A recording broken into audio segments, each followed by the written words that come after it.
बात करने के लिए लॉगिन करें www.astrotak.com। अब ये समझते हैं कि मंदिर में देवी देवताओं की स्थापना कैसे करें, किसकी मूर्ति रखें, किसका चित्र रखें, क्या करें। मंदिर की आकृति रखने के बजाय पूजा का स्थान बनाइए। जैसा मैं लगातार कह रहा हूं कि मंदिर के लिए त्रिभुज वाला अलमारी खरीद लाए, उसमें भगवान को भरे पड़े हैं, छोटा सा मंदिर है, वो सब मत कीजिए। एक पूजा का प्रॉपर स्थान बनाइए और इस स्थान पर देवी देवताओं की भीड़ मत लगाइए कि एक कोने में दुर्गा जी की फोटो डाल दिए, एक में काली जी की डाल दिए, एक में हनुमान जी की डाल दिए। सब देवी देवताओं का चित्र आपस में गड्ढम गड्ढ हो गया है। समझ ही नहीं आ रहा है कि कौन है, कहां है। कोई किसी के ऊपर फोटो चढ़ गई है, कोई फोटो कहीं गिरी हुई है। ये सब मत करिए। जिस देवी या देवता की मुख्य रूप से आप उपासना करते हैं, उनके चित्र या मूर्ति की स्थापना आसन या चौकी पर करें। मान लिया आप शिव जी की उपासना करते हैं तो पूजा स्थान के बीचों बीच में एक चौकी पर या एक आसन पर शिव जी की स्थापना करिए। दुर्गा जी की करते हैं, दुर्गा जी को स्थापित करिए।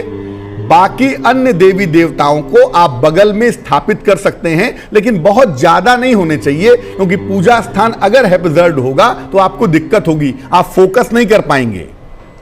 अगर मूर्ति की स्थापना करना चाहते हैं तो मूर्ति 12 अंगुल से ज्यादा नहीं होनी चाहिए, यानी मैक्सिमम 6 इंच की मूर्ति आप रख सकते हैं।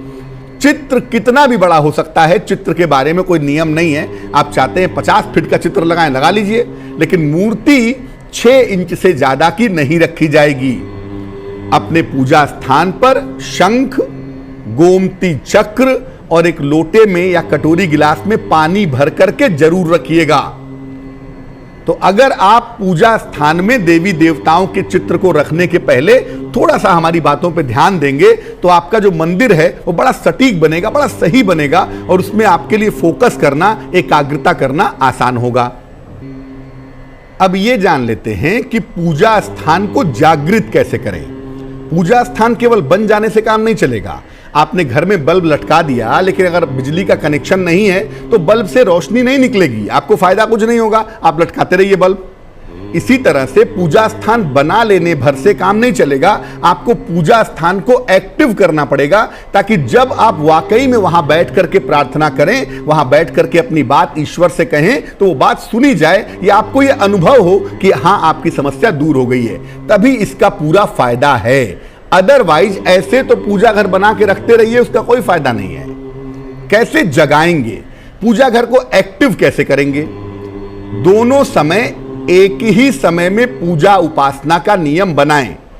सुबह भी और शाम को भी तकरीबन फिक्स कर ले कि भाई सुबह मैं 6-7 बजे पूजा करूंगा, शाम को मैं 8-9 बजे करूंगा। एक टाइम सेट कर ले।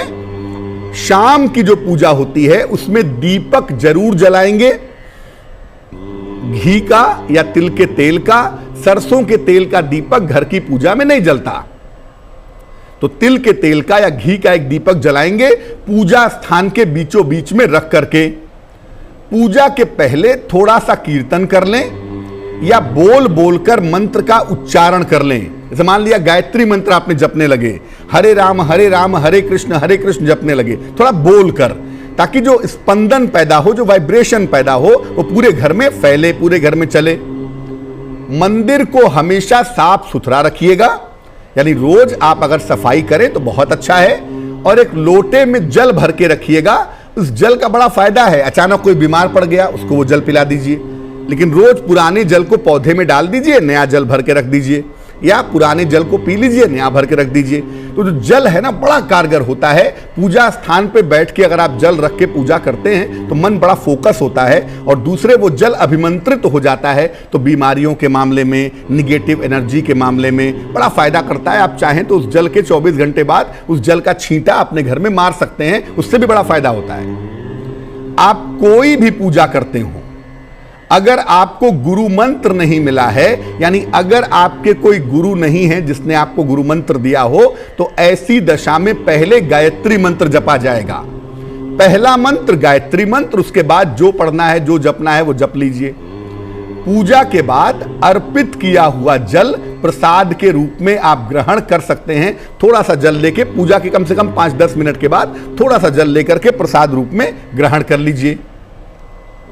अब ये जानते हैं कि घर के मंदिर में या पूजा स्थान में किन किन सावधानियों का ध्यान रखना चाहिए। देखिए, पूजा स्थान पर एक तो कृपा निधान, गंदगी मत फैलाइए। कोशिश करिए रोज सफाई हो, 5 मिनट लगेगा लेकिन अच्छी तरह से सफाई करिए।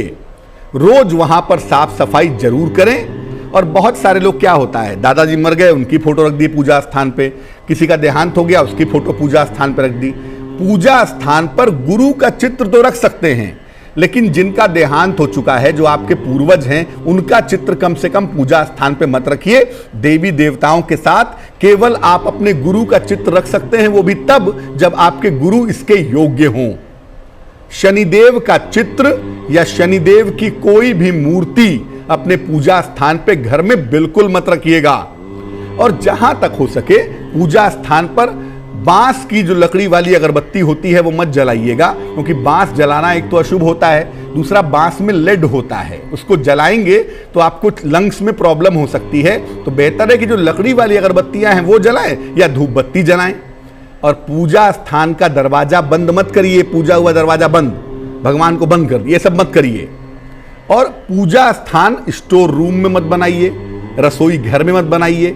पूजा स्थान के लिए एक अलग से जगह छोटी सी बना लीजिए, छोटी सी जगह, उसको घेर दीजिए, पर्दा डाल दें, लकड़ी का पार्टीशन कर दें, कुछ ऐसा कर दें कि एक अलग से कोने में पूजा स्थान आपका बना रहे। लेकिन ये नहीं कि रसोई घर में घुसा दिया, स्टोर रूम में एक तरफ भगवान की पूजा है, दूसरी तरफ चावल गेहूं आटा लहसुन प्याज रखा हुआ है, तो ये सब मत करिए।